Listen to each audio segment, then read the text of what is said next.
Ayan, ito yung balde nga gamit natin, nalagyan natin mga hinarvest natin mga sili.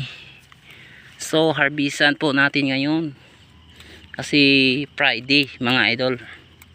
So ganito mga idol, oh, yung kinukuha natin yan.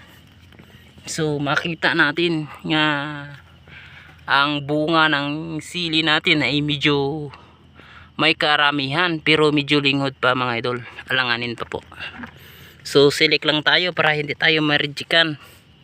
Select natin ang medyo matanda na o tugas para sa sunod na linggo wala tayong hinog. Kasi kapag may hinog mga idol ay talagang reject na yon, kasi hindi yun pwede pang market yung hinog na sili, diba? Mapili rin yung ating mga customer mga idol. Kailangan natin na medyo lahat ay kulay green talaga. Huwag tayong pipitas na medyo hinog ay itapon na natin. Yan. So may karamihan ang bunga ng ating siling pansigang.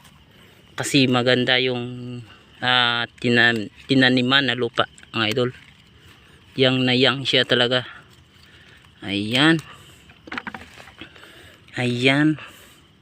So mamaya mga idol ay makaisang sako na po tayo ang ating pinitas na siling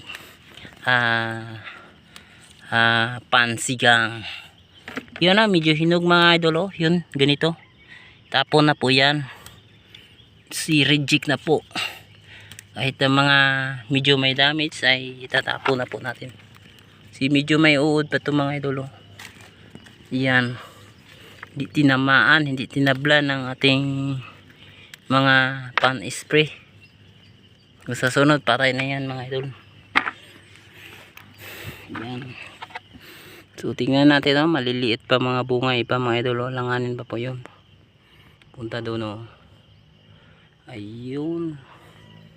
Ayun, may kalawakan itong ating itinanim dito. Tsaka medyo alanganin na po ito. Alanganin pa po ito ay harvest ang iba.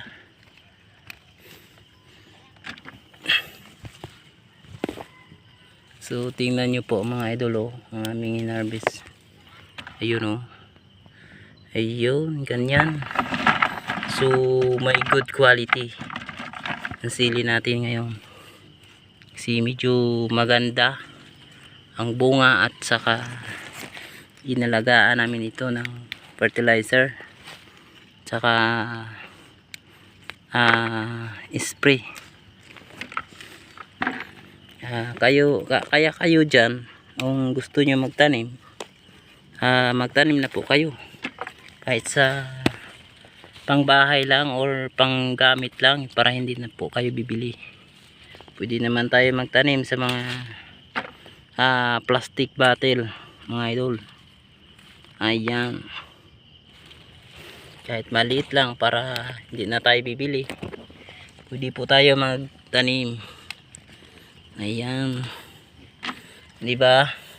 Ang isang puno nito idol ay hindi na maubos kapag kayo lang ang maggamit. Magtanim kayo ng isang punong sili kasi marami ang bunga ang isang puno. Di yun basta-basta nga maubos agad ng isang pamilya pag isang puno at nanim nyo. Pag maganda ang tubo, durado marami talaga makukuha ninyo.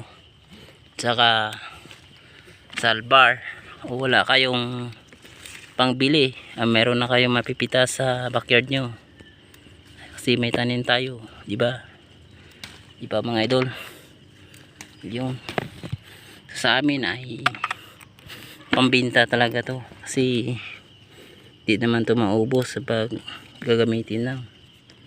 So may karamihan po ito for business only to mga idol, para tayo ay kumita ng ating tanim.